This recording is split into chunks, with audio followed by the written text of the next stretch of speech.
Daisy Jail Farm Park, first one of its kind in India, now in Hyderabad. 50% discount on Magic Pass. కాబట్టి మీరు కూడా ఒకటే కోరుతున్నా, మా పట్ల సంఘీభావాన్ని తెలియజేయాలంటే మీటింగులు పెడితే ఇదే మరి రావాల. ప్రతి ఇంటి మీద తెలుగుదేశం పార్టీ జనసేన జెండా కట్టాలి. అది చూస్తే అందరూ భయపడిపోవాలి. సిద్ధమా అని అడుగుతున్నా. ఈరోజు ఎంత పిరికితనం అంటే, పవన్ కళ్యాణ్ గారి హెలికాప్టర్ రాజమండ్రిలో ఉంది. ఆయన రావాలంటే ఆ హెలికాప్టర్ రానికుండా కుట్రబన్నారు వీళ్ళు. ఎంత నీచం తమ్ముళ్ళు. మళ్ళా నేను ఇక్కడి నుంచి హెలికాప్టర్ పంపించిన తర్వాత అప్పుడప్పుడు కావాలని అడ్జస్ట్ చేసి పంపించారు. అంటే పవన్ కళ్యాణ్ గారి మీటింగ్ జరగకూడదు, జరిగితే ఇక్కడ ఉత్సాహం చూశారు, అదిరిపోతుంది, తట్టుకోలేమని అసూయతోనే, పిరిగితనంతో, భయంతో రానీయకుండా చేశారు, సెబటైజ్ చేశారు. అంటే ఇది న్యాయమా? ఎప్పుడన్నా మనం చేశామా ఇవి? నేను ఒకటే చెప్తున్నా, కబద్దార్ జాగ్రత్తగా ఉండండి. అధికారులు కూడా కోరుతున్నా, కోడ్ ఆఫ్ కాండక్ట్ మీరు ఫాలో కండి. ఇప్పుడంతా ఎన్నికల కమిషన్ ఆధ్వర్యంలో మీరు పనిచేస్తున్నారు.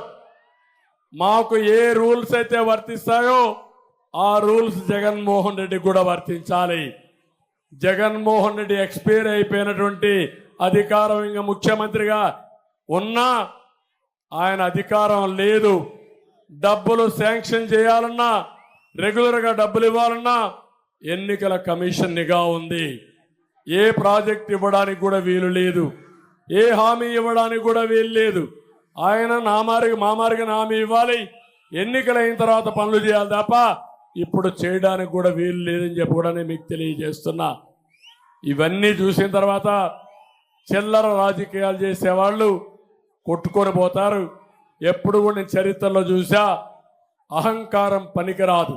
ఒక్క విషయం చెప్తున్నా మీకు, కోనసీమలో చిరంజీవికి జగన్మోహన్ రెడ్డికి కంపారిజన్ ఉందా తమ్ముళ్ళు? కంపారిజన్ ఉందా అని అడుగుతున్నా మిమ్మల్ని, ఉందా అని అడుగుతున్నా. చిరంజీవి కొన్ని సంవత్సరాలుగా చిత్రసీమలో రారాజుగా వెలిగినటువంటి వ్యక్తి. వారి యొక్క కళామ తల్లికి చేసిన సేవలు గుర్తుపెట్టుకొని కేంద్ర ప్రభుత్వం కూడా పద్మ విభూషణ్ ఇచ్చారా లేదా అని మిమ్మల్ని అడుగుతున్నా.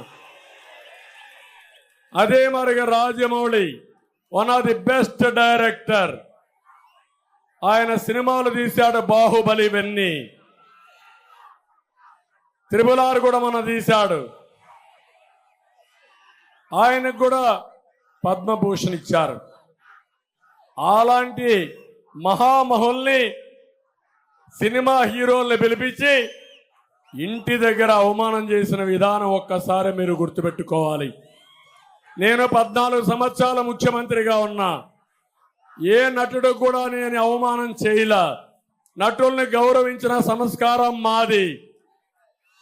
పవన్ కళ్యాణ్ గారి సినిమాలు వస్తే కనీసం సినిమాల్లో ఆడడానికి రేట్లు కూడా ఇవ్వని దుర్మార్గుడు ఈ జగన్మోహన్ రెడ్డి. అంటే మనమందరం ఆయనకు బానిసలు కాబట్టి ఆయనకు ఊడిగం చేస్తే మన సినిమాకు రేట్ ఇస్తాడు. వీళ్ళ అబ్బా సొత్తు, వీళ్ళ నాయన సొత్తు అనుకున్నాడు. అలాంటిది చిరంజీవి గారిని, సినిమా ఇండస్ట్రీ మొత్తాన్ని అవమానం చేసిన వ్యక్తి, అహంకారైనటువంటి వ్యక్తి ఈ దుర్మార్గుడు. కానీ పవన్ కళ్యాణ్ గారిని నేను అభినందిస్తున్నా, బాలకృష్ణని అభినందిస్తున్నా. నీ సినిమాలు ఏమైనా చేసుకో, ఆడగనకపోతే చూసుకుంటాం, నాకు మెరిట్ ఉంటే ఆడతాయని చెప్పిన వ్యక్తులు పవన్ కళ్యాణ్ గారు అని చెప్పి కూడా నేను మీకు తెలియజేస్తున్నా. ఒక సంస్కారం ఉండాలి, కుసంస్కారం మంచిది కాదు. అందుకే మీరు ఆలోచించుకోవాలి. సంస్కారం లేని వాళ్ళు అదే అంటారు పెద్దవాళ్ళు శుభ శతకంలో, సునకాన్ని తీసుకుపోయి సింహాసనం పైన కూర్చొని పెడితే దాని బుద్ధి మారదని. అదే జరిగింది ఈ రాష్ట్రంలో. అందుకే మీ ఉత్సాహం చూస్తే ఇక్కడే ఉండిపోవాలనిపిస్తా ఉంది, కానీ ఇప్పటికే ఆలస్యమైంది. అందుకే కోరుతున్నా, ఈరోజు మేము మా ఇద్దరికి ఫుల్గా నిద్ర వస్తుంది. గట్టిగా చెప్పాలి, హలో ఏపీ. హలో ఏపీ అంటే bye bye Jagan. Hello AP, hello AP, hello AP, hello AP, hello AP. Suman టీవీలో మీ పర్సనల్ అండ్ బిజినెస్ ప్రమోషన్స్ కోసం కింది నెంబర్కి కాంటాక్ట్ చేయండి.